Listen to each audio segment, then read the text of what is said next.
3000 साल पुरानी भारत की एक ऐसी आयुर्वेदिक दवा जिसे भारत आज 170 से ज्यादा देशों को एक्सपोर्ट कर रहा है और डिमांड इतनी कि इस जड़ी बूटी की सप्लाई के लिए दूसरे देश आज 4 से 6 महीने की वेटिंग लिस्ट में अपना नाम लगाते हैं। वेस्टर्न देशों की वेलनेस ब्रांड्स आज इस भारतीय औषधि के नाम से अपने प्रोडक्ट्स की मार्केटिंग करती हैं और 300 से 500 रुपए पर किलोग्राम के रेट से बिकने वाली इस दवाई की वजह से आज वेस्टर्न देशों की कई अरबों रुपए की वेलनेस इंडस्ट्री चल रही है। यह आयुर्वेदिक दवाई आज दुनिया के करोड़ों लोग नींद भूलने की आदत और स्ट्रेस रिलेटेड लाइफस्टाइल बीमारियों से लड़ने के लिए कर रहे हैं। और कमाल की बात यह है कि इस मेडिसिनल हर्ब के ग्लोबल मार्केट का 70% आज भारत कंट्रोल करता है। मैं बात कर रहा हूं अश्वगंधा की, जिसका नाम हम में से लगभग सभी कभी ना कभी सुन चुके होंगे। लेकिन दुख की बात यह है कि आज भारत से ज्यादा यूएस और यूरोप जैसे वेस्टर्न देशों में इस हर्बल मेडिसिन की डिमांड तेजी से बढ़ती चली जा रही है। इनफैक्ट WHO के ग्लोबल समिट में अश्वगंधा पर अलग से अंतरराष्ट्रीय चर्चा हुई थी, जहां दुनिया भर के एक्सपर्ट्स ने इसकी सेफ्टी, क्वालिटी और मेडिसिनल यूज पर बात की थी। कोविड के बाद ये आयुर्वेदिक दवाई वेस्टर्न देशों में इतनी पॉपुलर हुई कि आज अमेरिका की GNC और नाउ फूड जैसे वेलनेस ब्रांड्स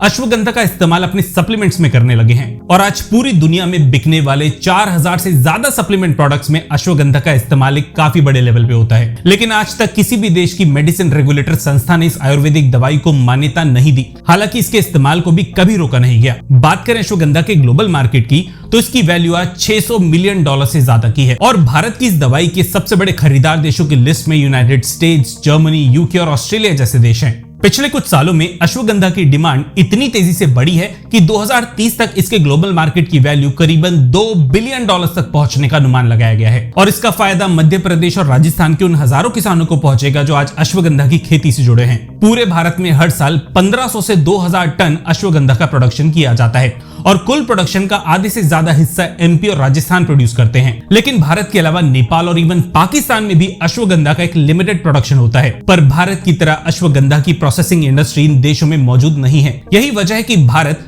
अश्वगंधा को रॉ फॉर्म में एक्सपोर्ट करने के अलावा अश्वगंधा से बनी आयुर्वेदिक दवाइयों का भी एक्सपोर्ट करता है। लेकिन ये दोनों देश इस हर्ब को रॉ स्टेट में ही दुनिया के दूसरे देशों को सप्लाई करते हैं। मैंने आपको बताया कि भारत में 1500 से 2000 टन अश्वगंधा का सालाना प्रोडक्शन किया जाता है। लेकिन ये आर्टिकल देखिए, आज ग्लोबली अश्वगंधा की डिमांड 7000 टन से ज्यादा पहुंच चुकी है। डिमांड इतनी ज्यादा है कि ग्लोबल बायर्स को अश्वगंधा के ऑर्डर्स 4 से 6 महीने पहले ही बुक करने पड़ते हैं। अश्वगंधा के बढ़ते हुए एक्सपोर्ट को देखकर भारत इसका प्रोडक्शन बढ़ा रहा है और कई इलाकों में इसकी खेती तेजी से एक्सपैंड हो रही है।